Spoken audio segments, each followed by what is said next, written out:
Siarne sing apik ya. Bapak Ibu. Sik penonton mau celuki kabeh Bapak Ibu ngelek rene ngebyuk ning panggung ra sedenggone piye. Kowe kudu paham lho. Oh, nggih. Bapak-bapak. Lho, bapakmu pira? Bapakmu pira kok bapak-bapak iki? Kuwi aja ngregeti asmane wong tuwa lho. Asmane wong tuwa iku kudu mok jaga bapakmu pira. Kowe iki anak arisan apa anake wong sitok? Mbah Pak aku ra roh. Lah kok bapak-bapak? Lah terus pripun lho? Lah terus sakarepmu yo. Sugeng dalu. Lah iki sing ngomong awan sapa? Kowe praya roh kuwi nek lampune iki mesti bengi to, Le. Genahno to, genahno.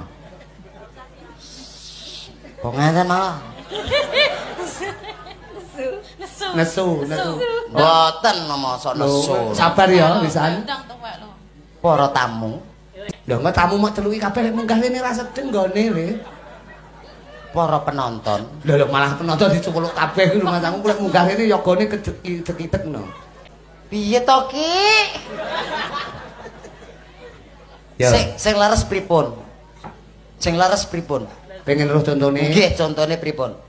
Sesuk lek pas siaran TikTok tak contone. Saiki ning kene kowe. Pekat diwales.